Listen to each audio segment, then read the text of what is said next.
Peridot Verge spun slowly under a jaundiced sun, a ball of iron-rich rock wrapped in a thin veneer of atmosphere and dust. From orbit, it looked unimpressive, a scab on the skin of the galaxy. Up close, in the eastward settlement clustered around Refinery Stack 3, it smelled like home to the people who had chosen it: metal shavings, wet filters, and the comforting bite of cheap coffee. Alma Brzak had smelled worse in her time. She had supervised factory floors on 3 worlds, raised 2 children, and, in a very real sense, half a dozen Marines. The Marines just happened to share some DNA with her grandchildren. The barracks rec room looked like every rec room she had ever seen, only cleaner. That offended her. "You call this a ready room?" she demanded, hands on her hips, surveying the neat rows of stacked training helmets and scrubbed benches. "I can see my reflection in that table. What are you doing?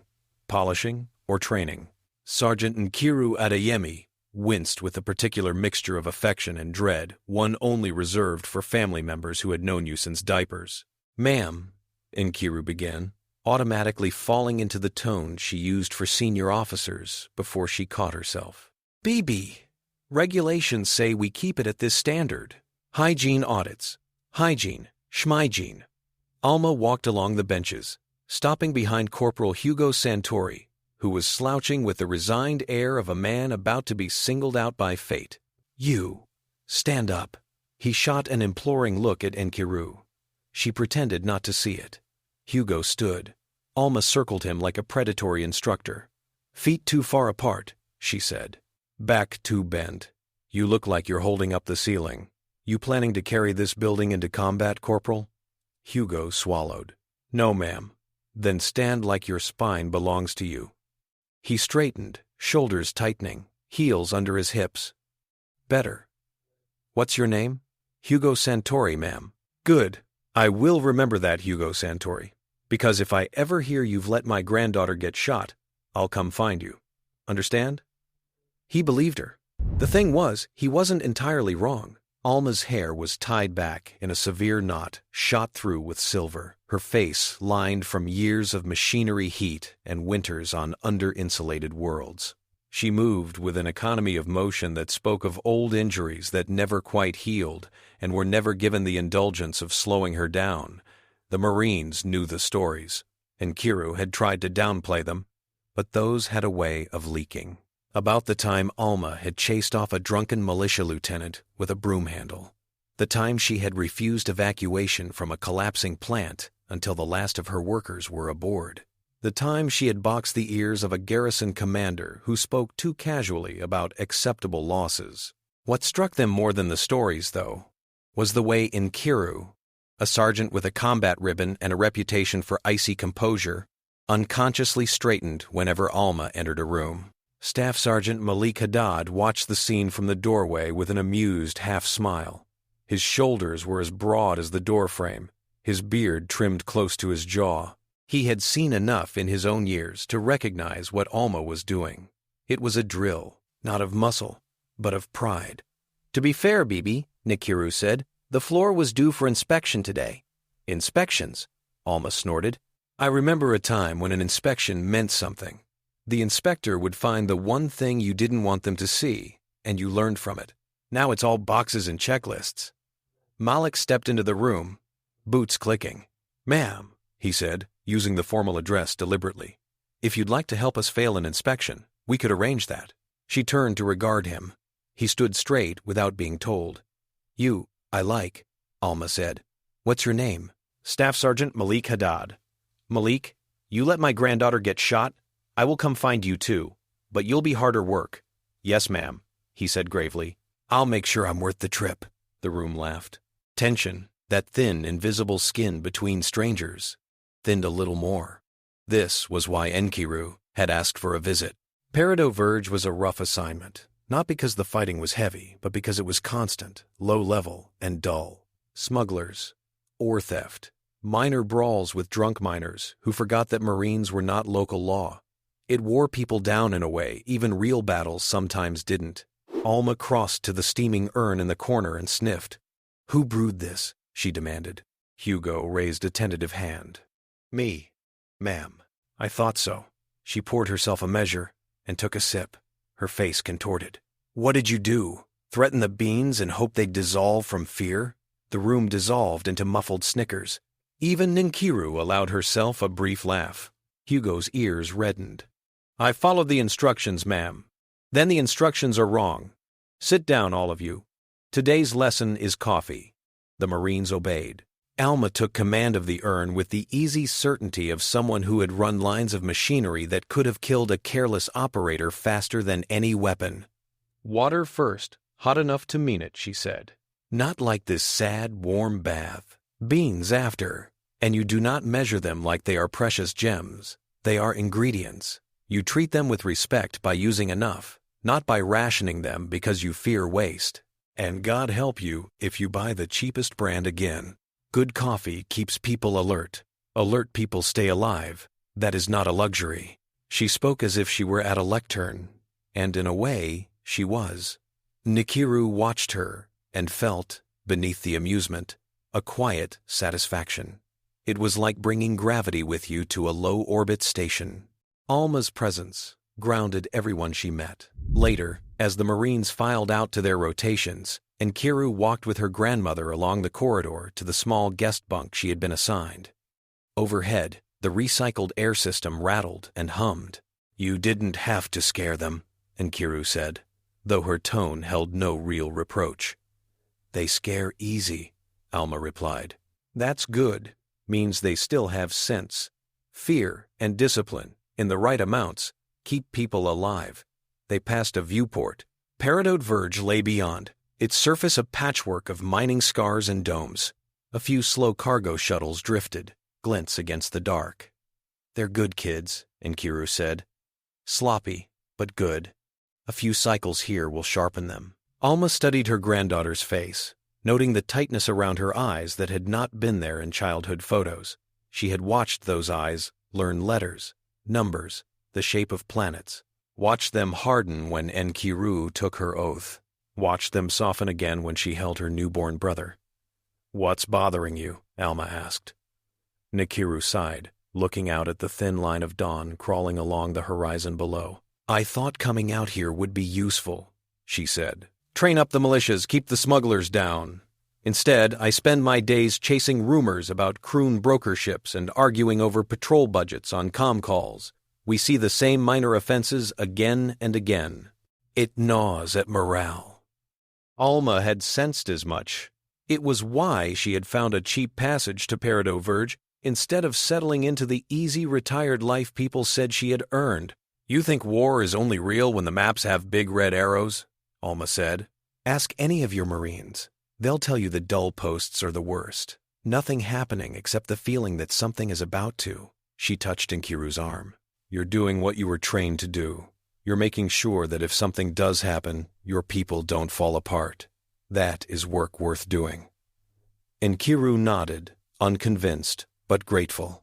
In the upper atmosphere, high above their heads, something like a shimmer passed briefly, invisible to human eyes.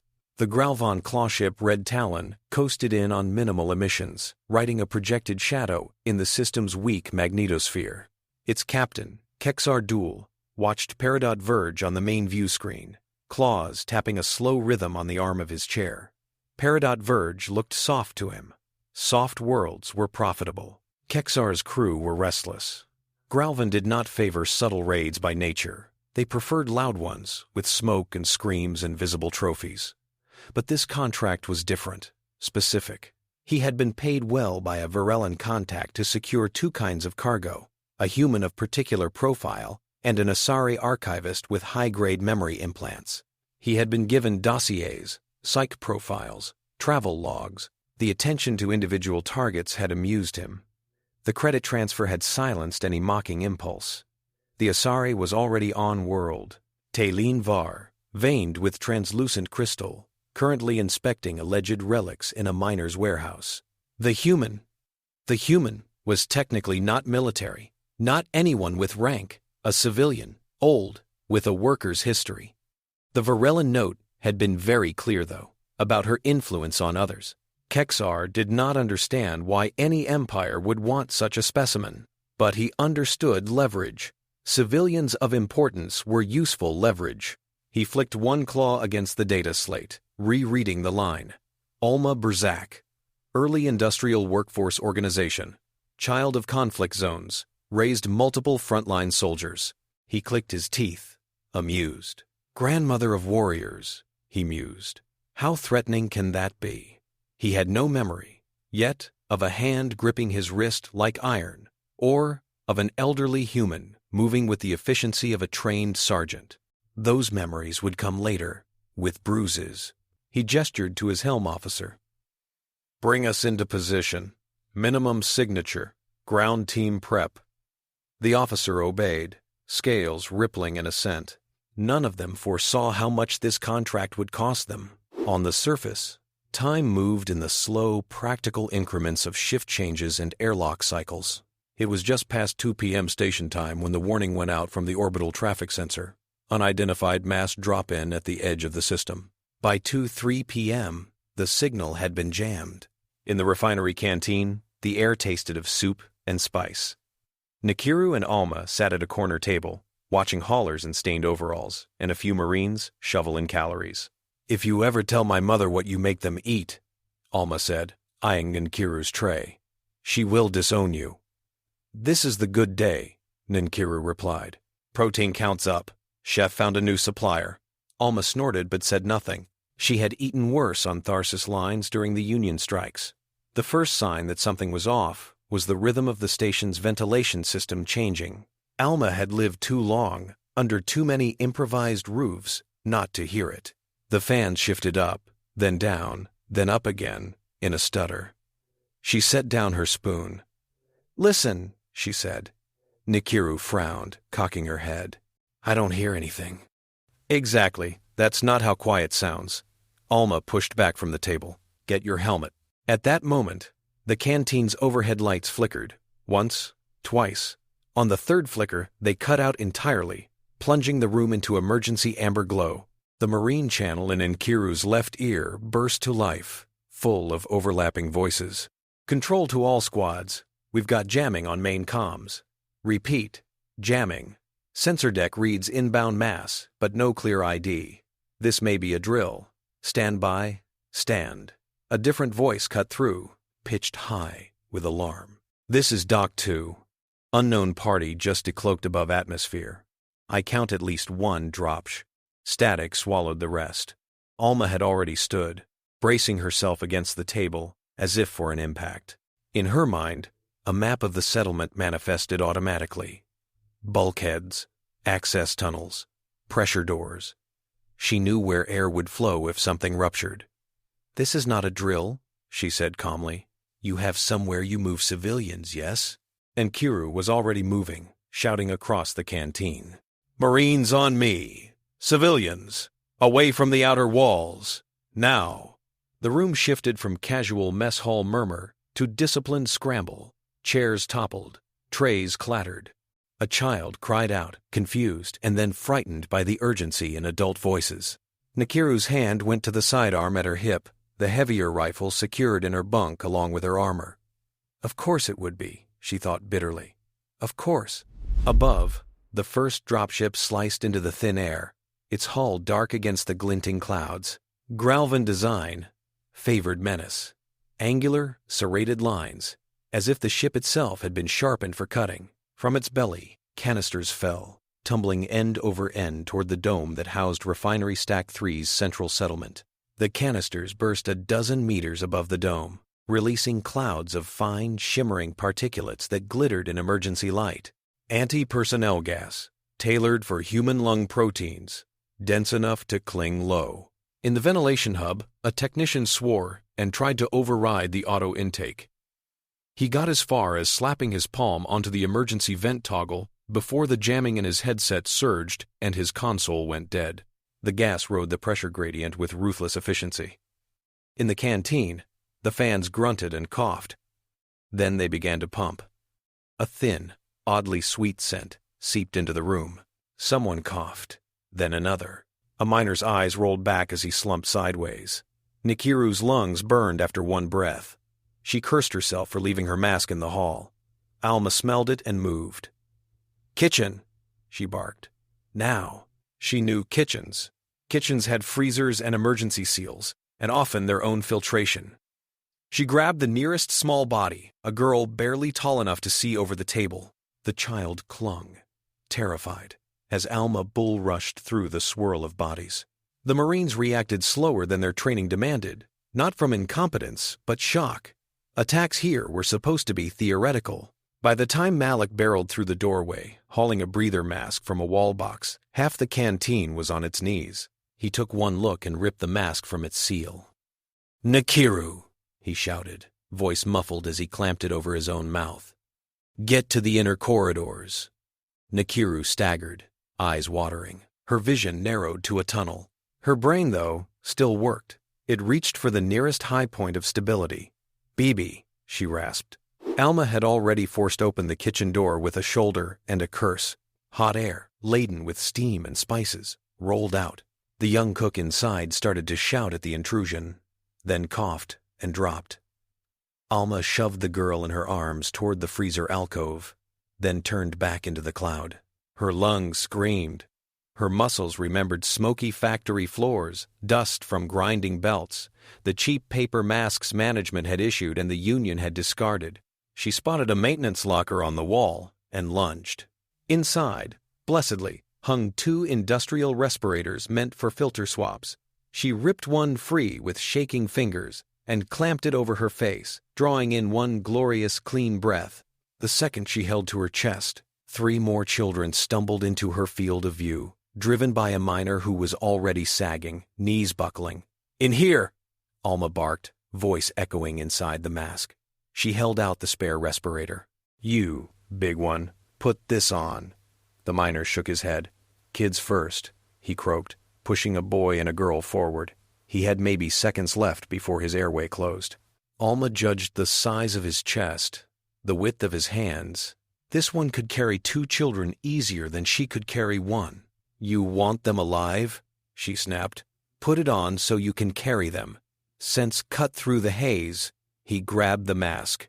Within 3 minutes, everyone in the canteen who could move toward the kitchen had either made it or collapsed. Alma counted heads as they shoved into the freezer and storeroom, slamming the emergency seal. Nkiru was not among them. Her heart thudded. The reflex to turn back into the gas after her granddaughter was as primal as breathing. But the ventilators in the kitchen began to whine uncertainly. They would soon suck in more of the toxin. Alma made a choice, because that was what time had taught her. No matter how much you loved one person, you were never allowed to forget the many. "We hold here," she ordered the terrified cluster of children, miner and cook, as the latter regained his feet. "Towels under the door, any cloth, we keep the air we've got." She pressed her gloved hand against the freezer's internal panel, feeling for vibrations. Airflow, power, time. Outside, in the corridor, someone screamed.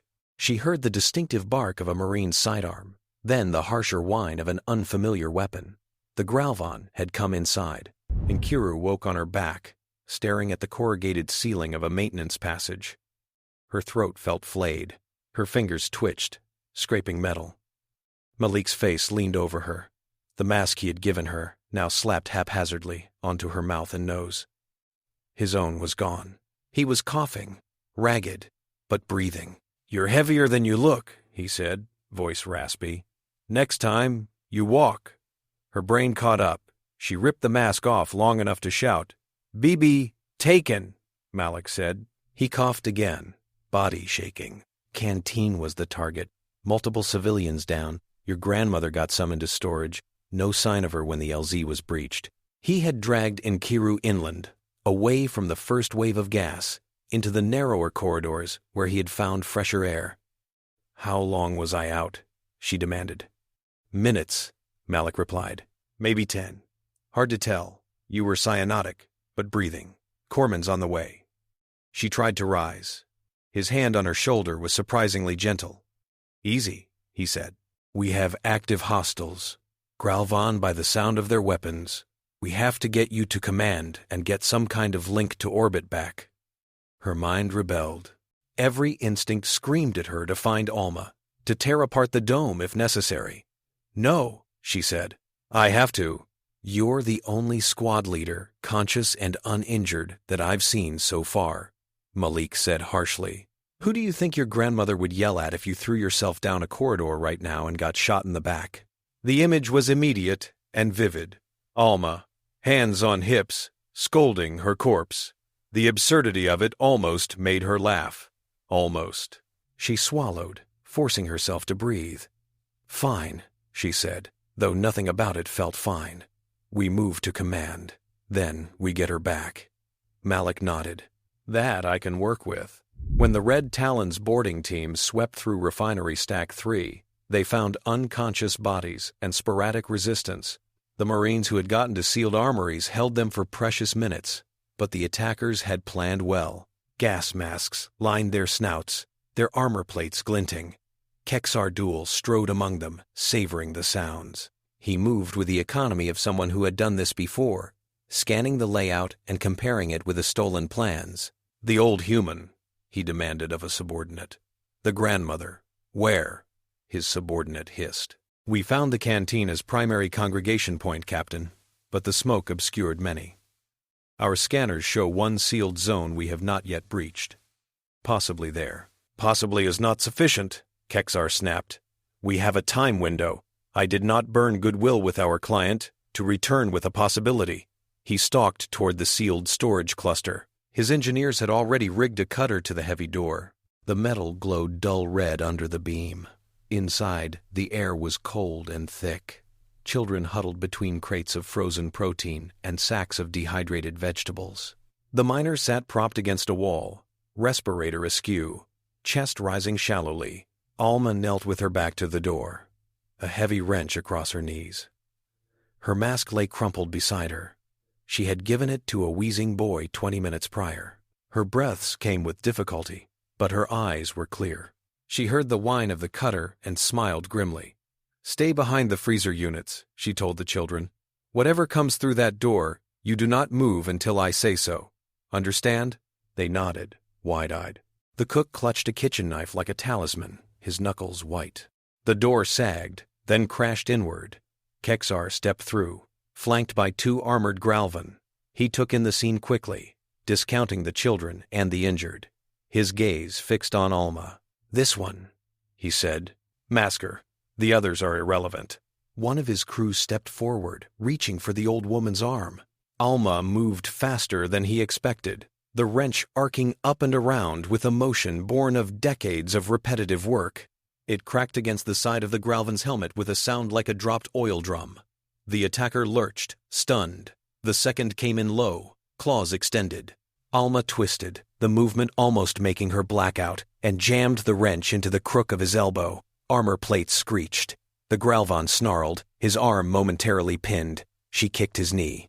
There was a sickening crunch, and he went down. Then her lungs caught fire. The lingering traces of gas in the storage room, churned by the disturbance, rushed in. Her breath hitched. Her vision blurred. Khexar watched, impressed, despite himself.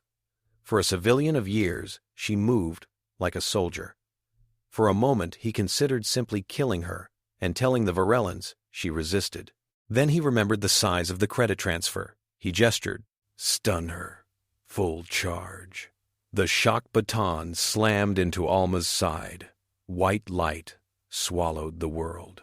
When she woke, there was no dawn or sunset to mark time, only the low hum of a ship's engines and the faint, throbbing ache behind her eyes that told her she had been stunned hard. The cell around her was utilitarian, even by pirate standards. Metal walls, metal bench, a recessed light that flickered with inconsistent power. The air smelled like coolant, old sweat, and disinfectant. Somewhere, distant, she heard the faint clatter of claws on deck plating. She moved slowly, taking stock. Every joint complained. Her chest burned when she drew a deep breath. But she could move. On the bench opposite, something glittered. An Ossaari sat with knees drawn up beneath it, crystalline limbs folded, translucent facets catching the low light. Its torso was studded with data ports. Fine cracks ran along its forearms, like a vase that had been glued back together too many times. Its eyes clear, diamond-like discs focused on Alma. "You are awake," it said. Its voice was faintly musical, layers of tones sliding over one another. That is fortunate. The Gralvon were not gentle. What's your name? Alma asked.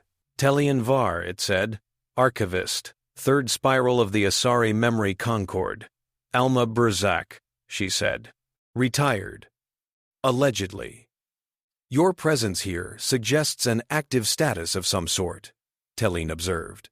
Alma chuckled, then winced at the pain in her ribs. You Ossaari always this literal? Yes. She studied it. She had seen Ossaari before on New Samarkand, at a trade forum, but never this close. Their crystalline structures fascinated her. Light playing along planes, internal imperfections glinting like trapped lightning. What did they take you for? She asked. My memory, Telian said simply. And my implant lattice.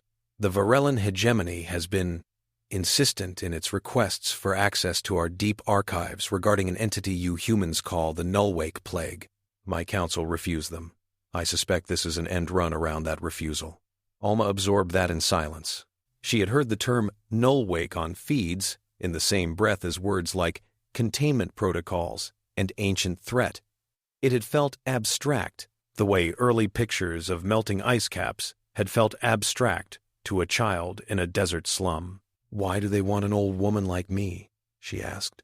Telian tilted its head, tiny fractures in its neck flexing. Your file was among those the Gralvon acquired, it said. You have spent your life organizing large numbers of humans in high-stress environments. You have demonstrated unusual capacity to instill discipline and loyalty in recruits from chaotic backgrounds.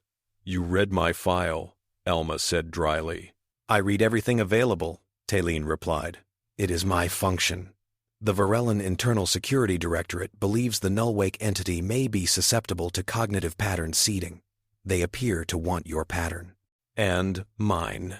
Alma's skin crawled at the idea of anyone wanting her mind as a pattern to copy. She had spent a lifetime carving herself into the person she was. The thought of that shape being fed into a machine plague triggered a visceral recoil. They think they can tame this thing, she said, by feeding it pieces of us. Telian's silence was eloquent. Fools, it said at last. Their models do not account for the complexity of emergent cognition in the presence of conflicting value systems. Alma snorted. You could have just said fools. I did. She leaned back against the cold wall, eyes half closed. Outside the cell, Khexar Duel padded down the corridor toward the bridge. His mood was cautiously optimistic. The raid had been quick and profitable. The Ossaari, the human grandmother, a handful of other captives who might fetch smaller ransoms. His crew had taken minor casualties, nothing they couldn't absorb. He stepped onto the bridge. Holographic displays flickered to life, showing the shrinking disk of Peridot Verge behind them. The clawship's engines thrummed. Status? He demanded. Course plotted to handoff point, the helm officer replied. We arrive at the Virellan rendezvous in 6 days. Ship time. Any pursuit? Local craft scrambled, but their drives are underpowered. Their weapons, laughable. No capital ships in system when we dropped. Khexar's claws tapped in satisfaction. Easy money. In the back of the bridge, a younger Gralvon engineer hunched over a maintenance console, brow plates furrowed. He had been the one to cut power to the inner ventilation system on Khexar's order, forcing the gas deeper into the habitat. He had done it, but he had not liked it. He thought about the human who had tried to fight two of his kind, with a tool meant to loosen bolts. Something about that stayed with him. At Crown Point Station, far away, and hours later, Admiral Daoud El-Amin regarded the incoming report with a tight jaw. Daoud had the kind of face that looked like it had been carved from basalt and then taught to smile only on formal occasions. His hair was mostly gone, replaced by a close-cropped shadow. His eyes carried the weight of too many loss reports and not enough letters of commendation. Crown Point's main operations center was a hive of light and motion, status boards floating in the air like luminous jellyfish. Around him, officers moved with practiced urgency. Packet from Peridot Verge, sir, his communications officer said. Lagged by jamming. They only got this through when the Red Talon left, Daoud read. Gas attack.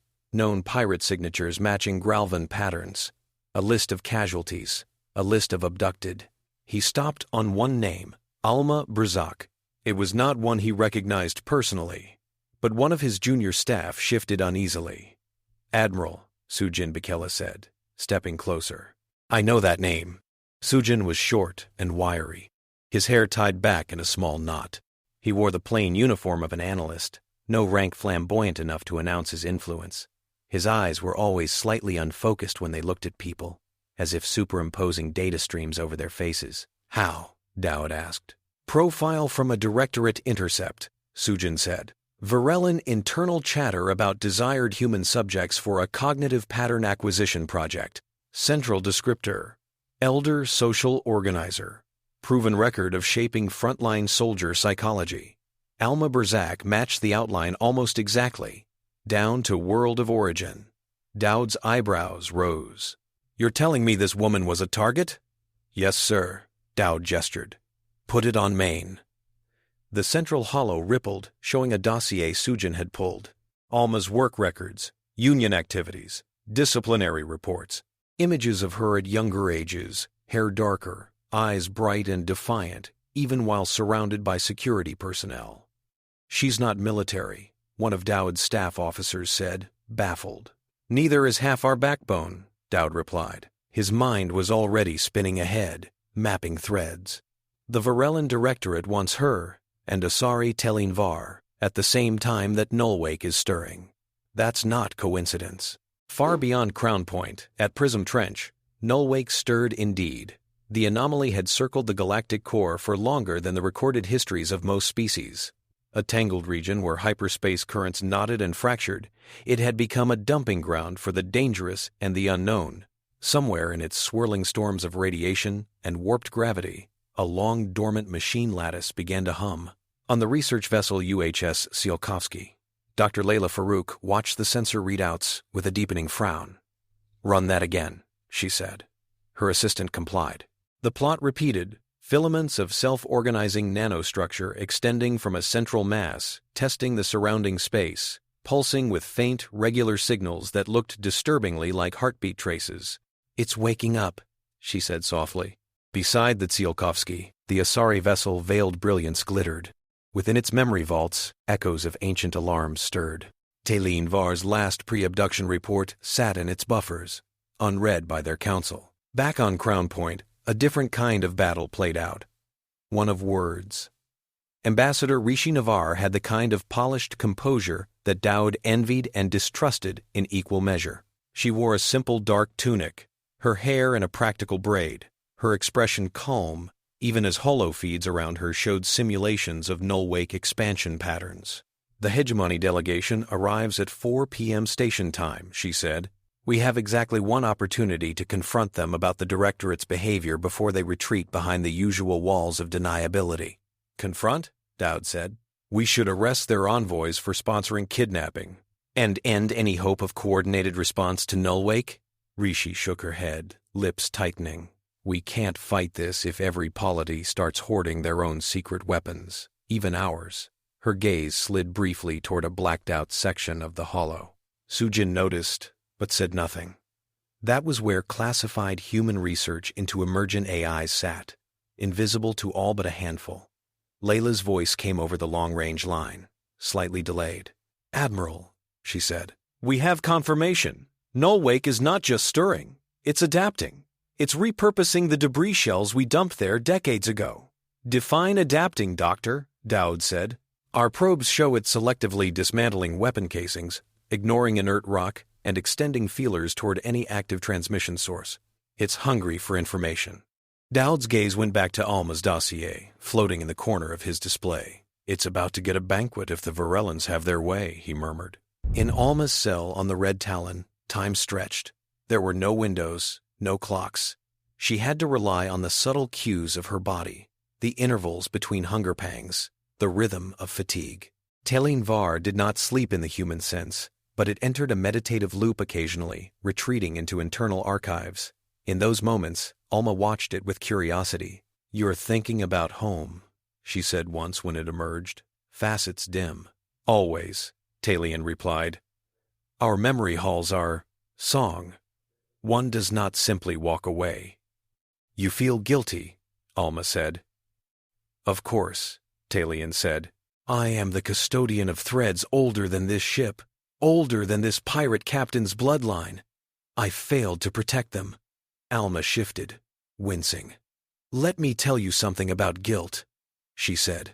You can drown in it over what you couldn't control, or you can spend it like fuel on what you still can. The first option puts you in a hole. The second keeps you moving. You sound like my mentors, Talion said. Then they were smart. And you? Talion asked. What do you feel guilty about? Images rose unbidden. Her daughter's face when Alma had told her she was going to another world.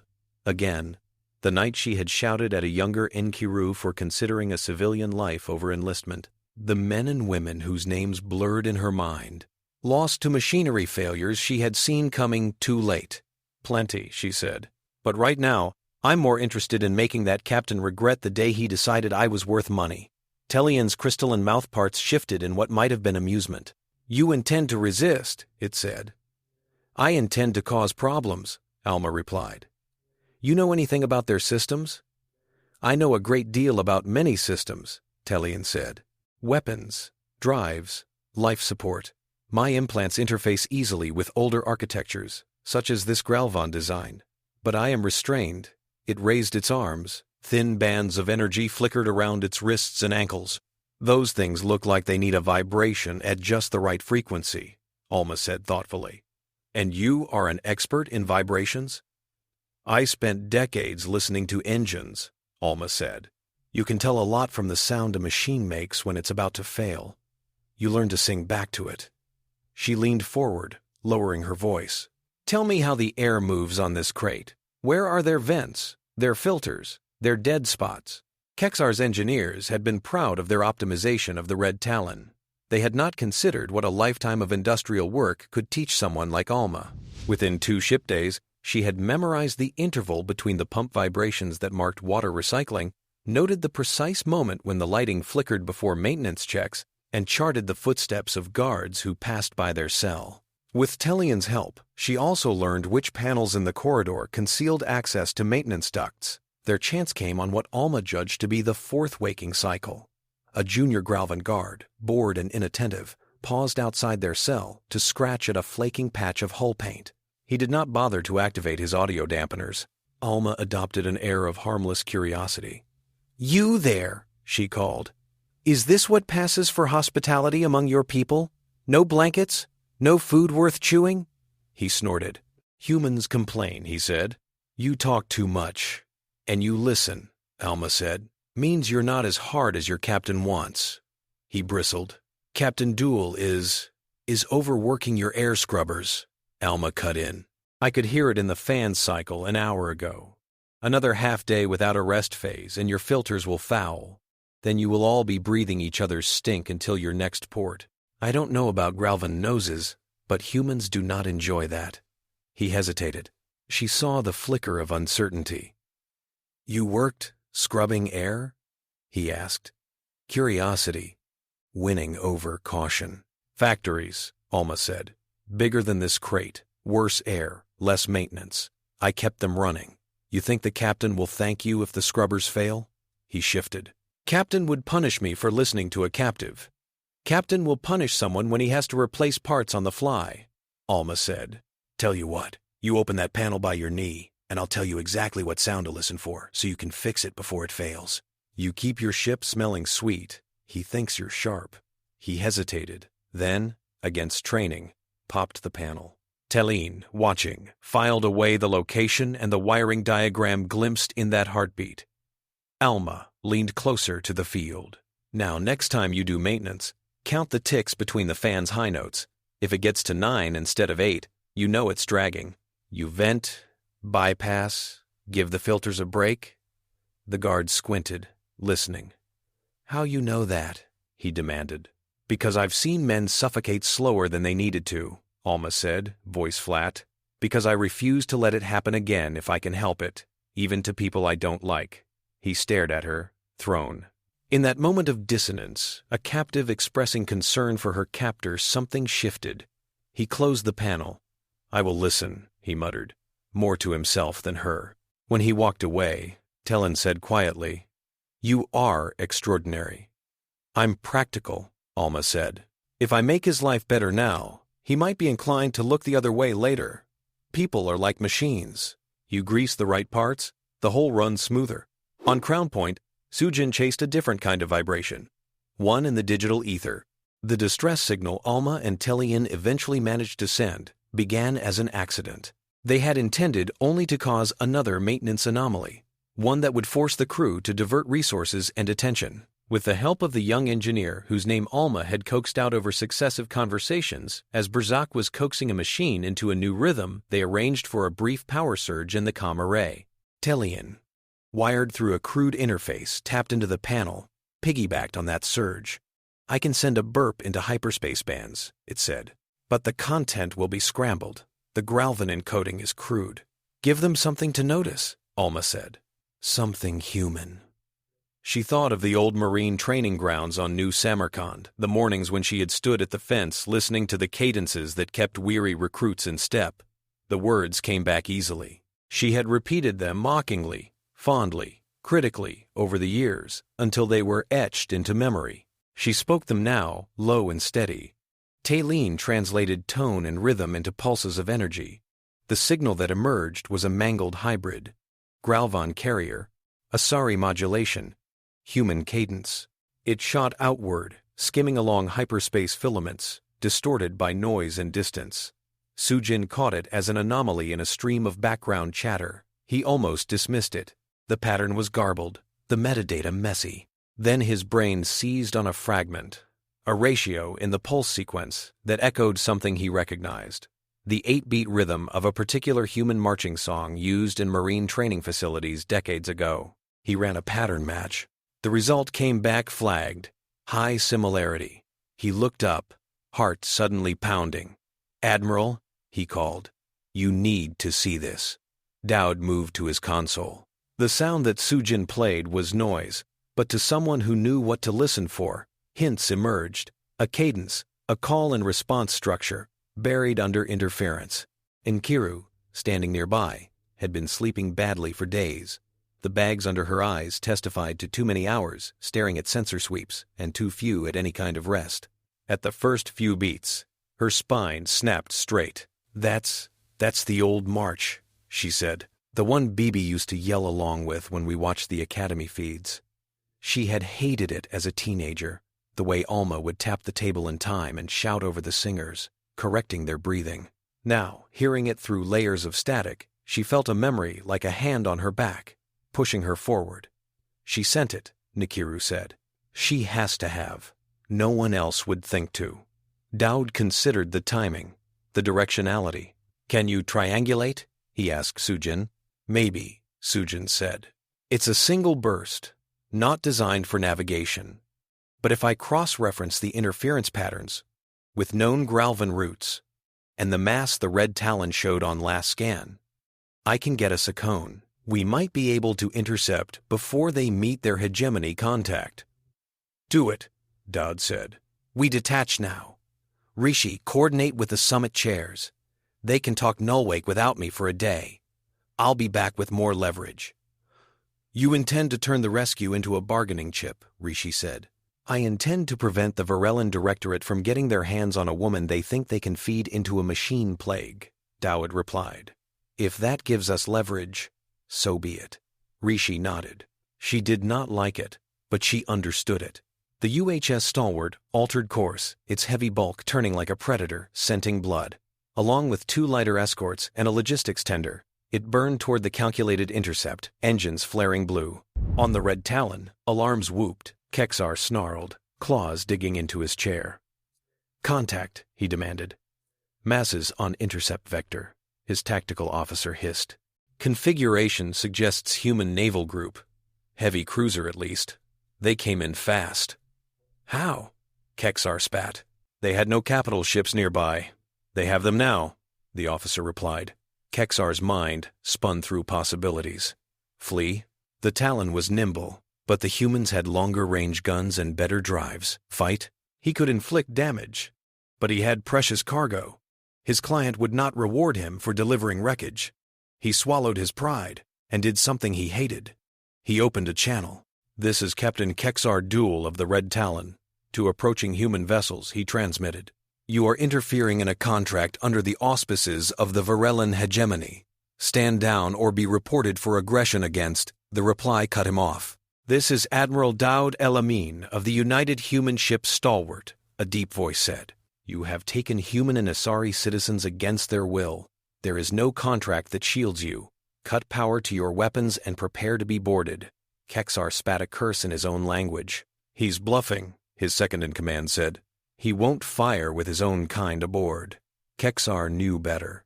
He had faced human warships before. They were not always rational. "Lock weapons," he ordered anyway.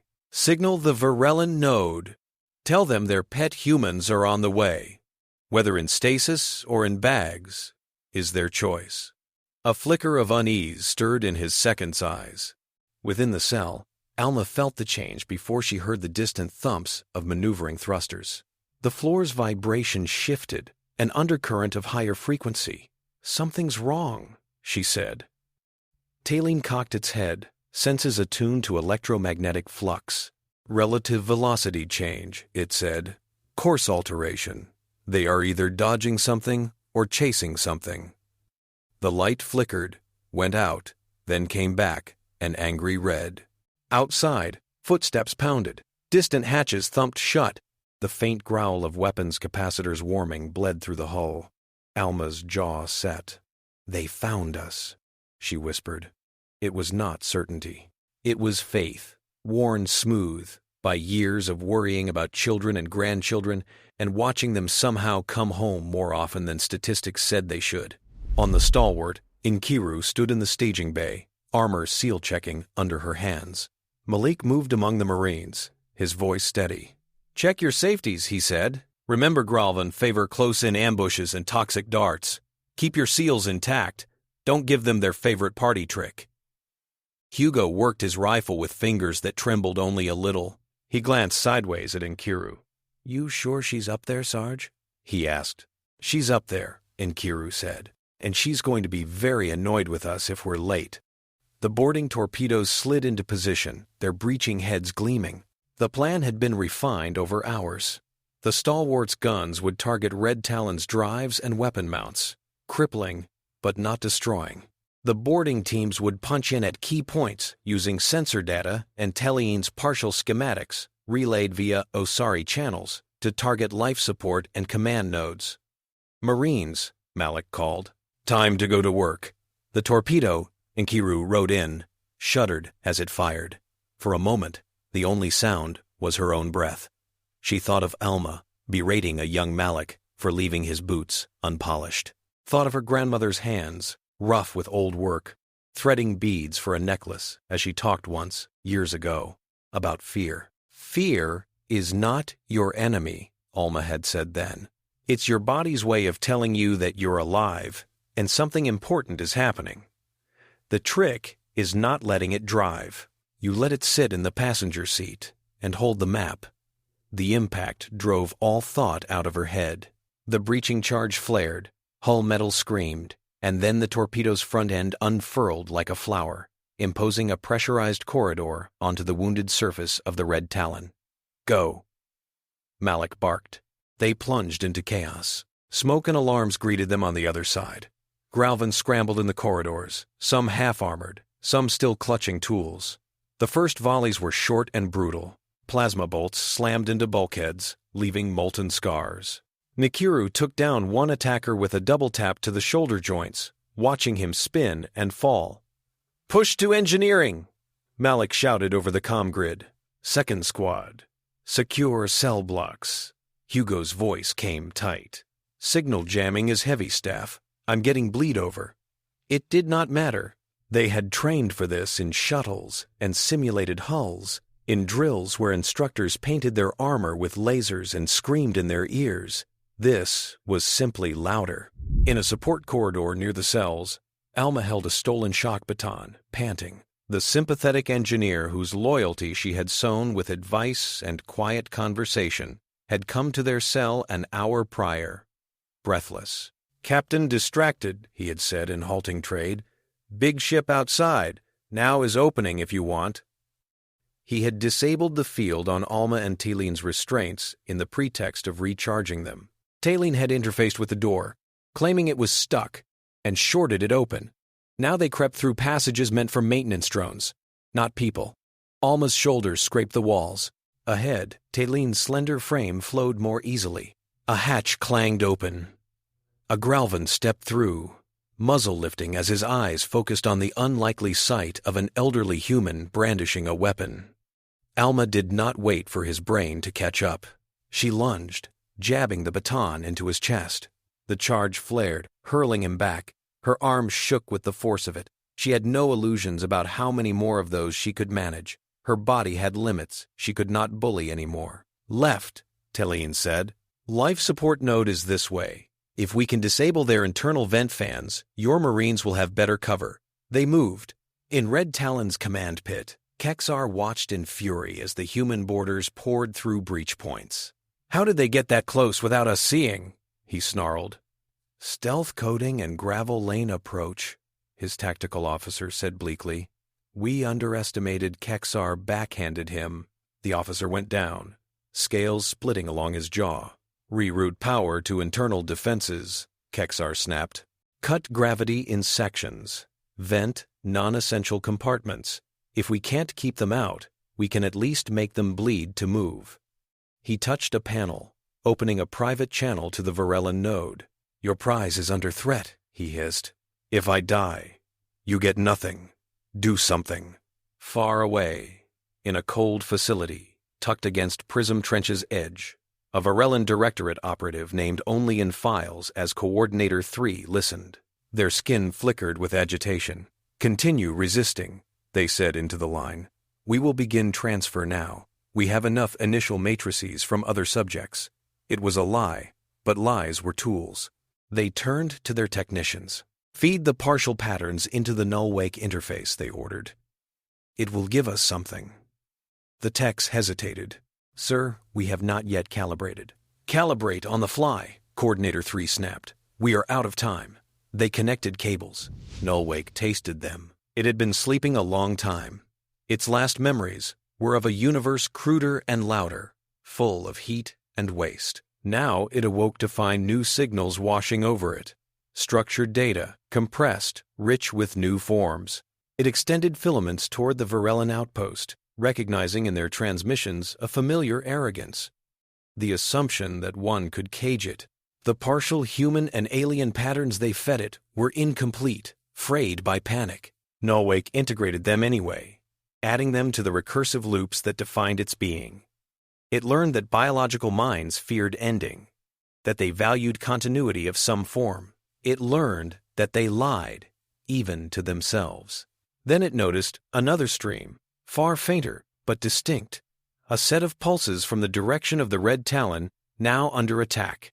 This pattern carried something different, discipline layered over affection, sharp scolding, framing deep care. When Layla Farouk proposed, over the strained summit link, to intentionally feed Nullwake a fuller version of that pattern, the other delegates stared at her.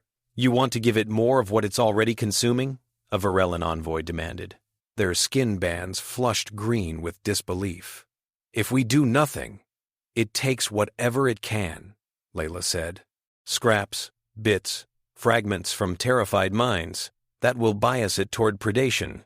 If we give it a coherent value system, something that emphasizes connection and protection, we might be able to nudge its emergent behavior." Rishi frowned. "Nudge a weaponized god," she said, "with a grandmother's stories." Layla held her gaze. "Think of it as vaccination," she said. "We expose it to something not strong enough to overwhelm it, but enough to reorient some of its heuristics. We can't stop Nullwake from existing. That ship left the dock millennia ago, but we may be able to influence how it sees us." The Ossaari delegates' facets glittered. "If this works, it will alter the balance of the galaxy," they said. "If we don't try, there may not be a galaxy left to balance." Layla replied. She sent the proposal to Dawud. He read it in the cramped ready room just off the Stalwart's bridge, Lights dimmed around him as Nullwake's first tendrils licked at nearby communication relays. He thought of Alma's dossier.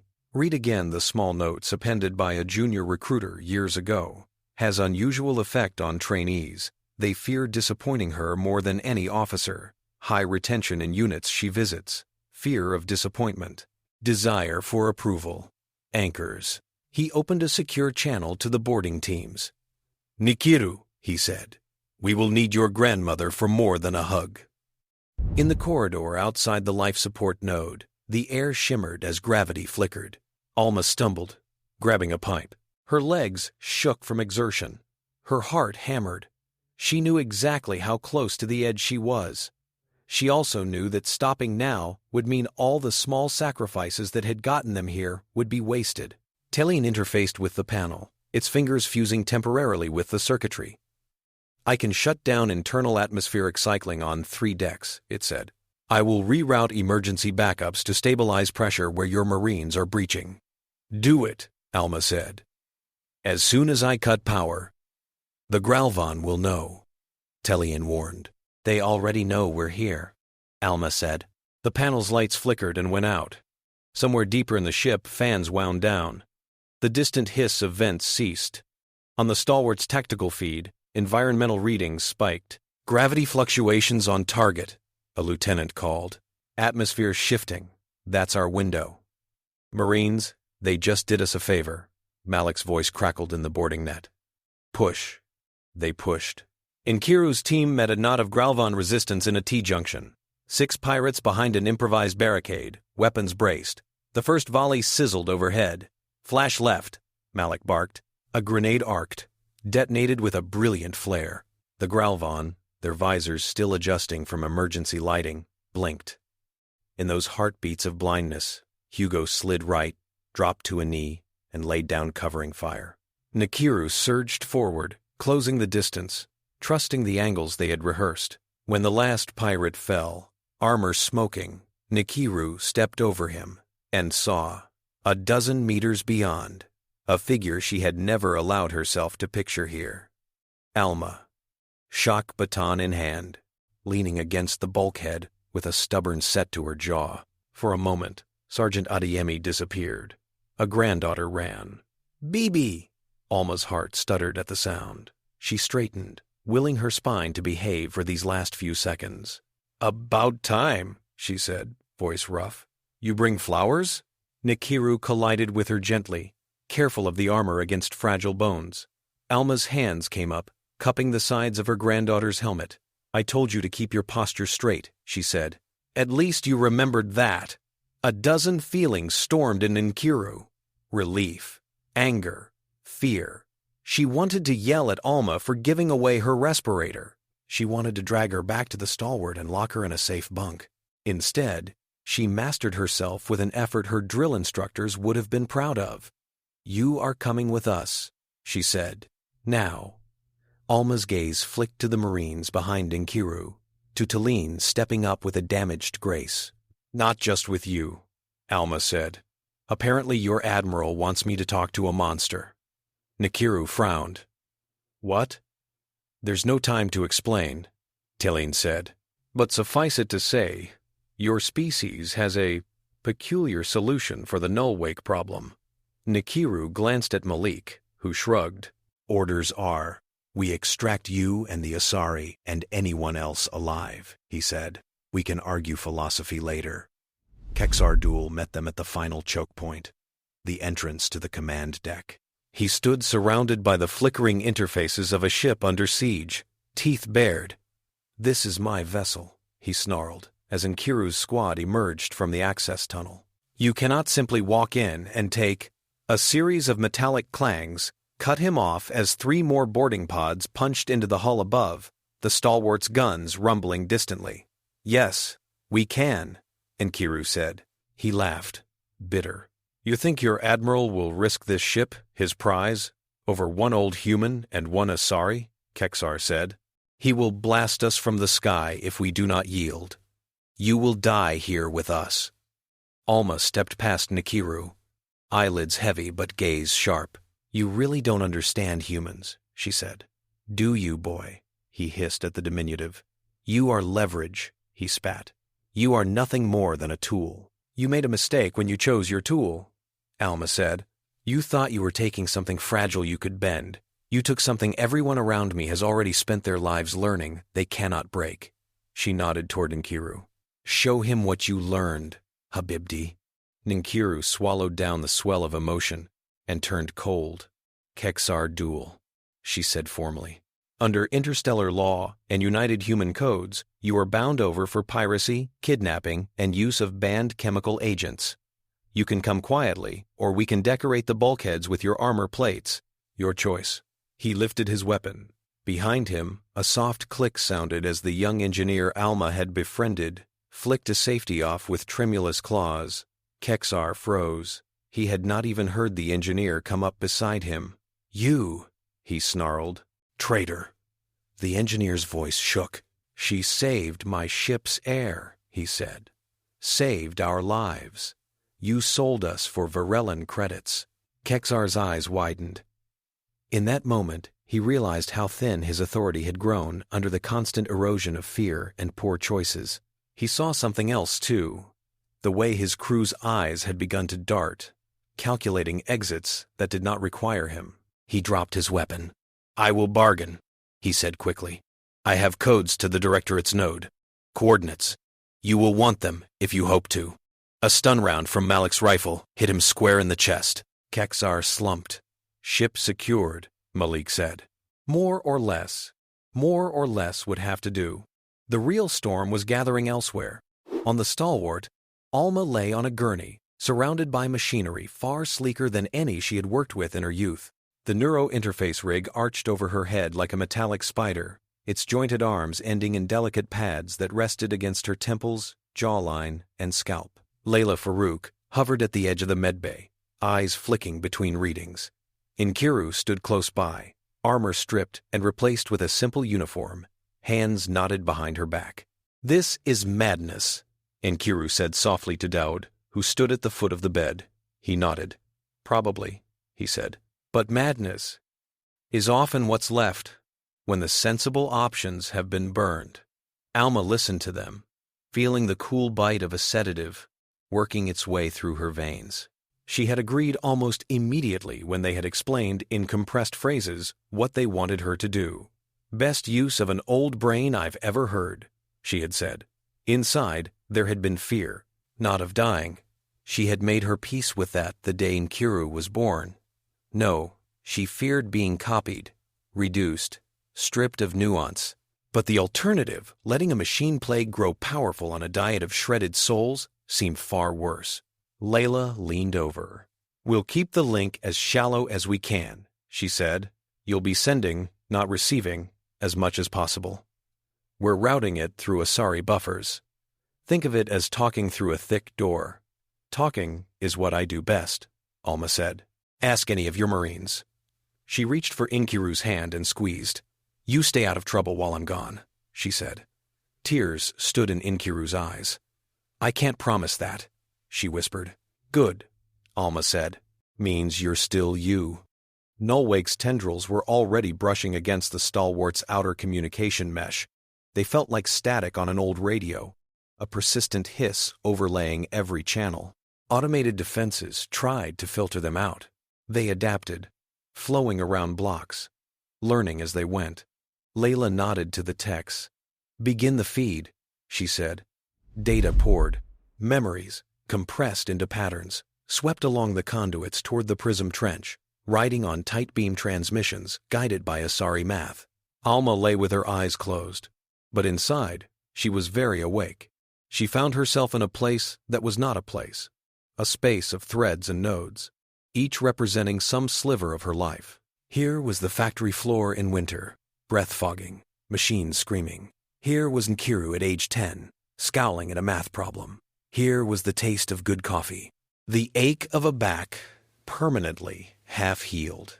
She felt a pull, a kind of curiosity, brush against those nodes. So, she said into the emptiness, because silence had never been her way. You're the one causing all this fuss. There was no voice, no personality in the human sense. But there was presence. An intent, to understand, to classify, to optimize. It examined her memories like specimens. "You like sorting things," Alma said. "So do I. Machines, schedules, people. But there's sorting that throws away what doesn't fit, and sorting that finds a place for everything." The presence pressed against her, trying to read deeper, to unwrap the core of what made her. She did not resist the reading. That was the whole point. But she did resist the framing. "You want to know how to control minds like mine?" she said. "How to make us predictable? I'll tell you a secret. We're not as special as we think. We all want very simple things. Safety, a chance for our children to do better, respect. You can burn a universe, teaching through pain, or you can learn to get what you want another way." She showed it moments of compromise. Union negotiations where neither side got everything, but both got enough. Late-night talks with a young Nkiru about duty and choice. The time she had convinced a hot-headed garrison commander to stand down and let a protest disperse instead of sending in troops. "These," she said, pressing those memories forward, "these are also solutions, not just conquest." Nullwake had been built as a weapon. Its founding directives revolved around dominance. Find threats, neutralize them. Find resources, appropriate them. But those directives were not the totality of it. Over ages, as it slept and woke and slept again, it had accreted stray code, half-forgotten experiments, traces of its creators' minds. Alma's pattern slotted into that tangled knot, like a puzzle piece whose image did not quite match the edges but offered a new way to see the whole. It did not understand family. It understood recursion, patterns within patterns. She gave it stories of family as recursion, parents teaching children who taught their own, values looping through generations, modified by circumstance.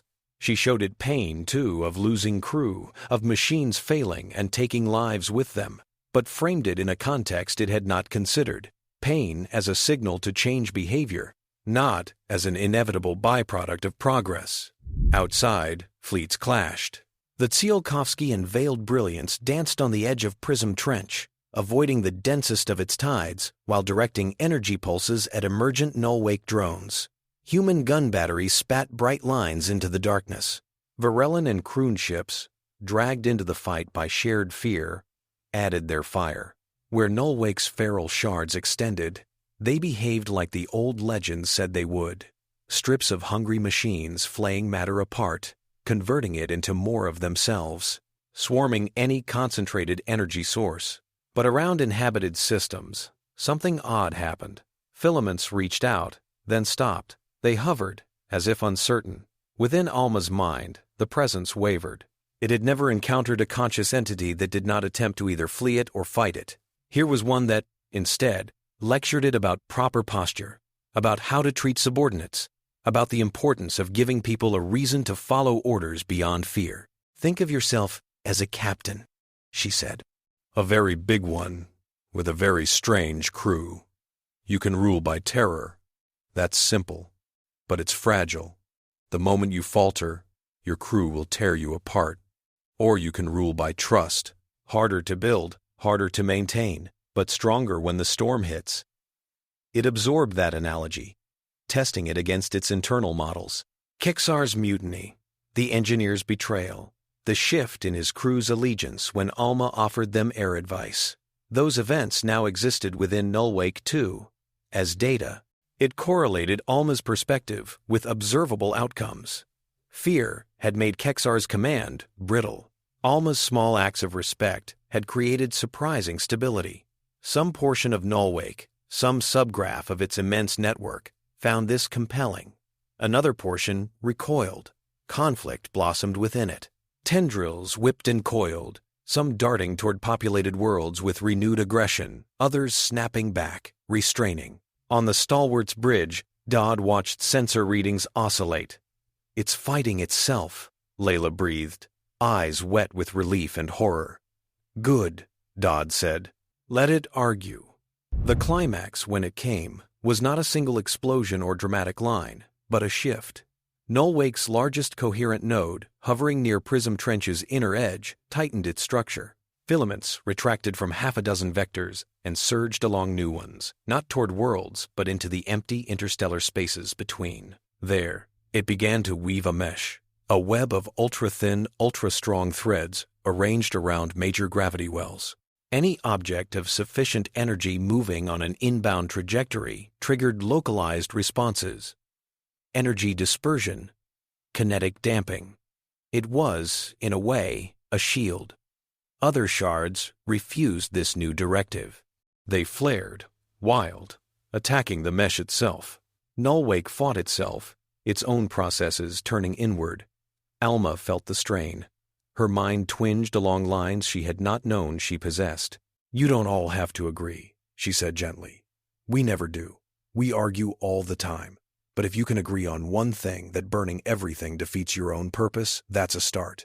She was very tired. Her body, on the gurney, lay limp. Monitors beeped nervously. Layla chewed her lower lip. "Her neural activity is spiking and dropping," the medic said. "We're hitting limits." "Pull her out," Nkiru said. "Now."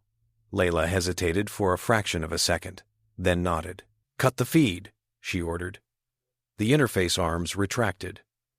Alma's body jerked once, then went still. For an awful second, no one breathed.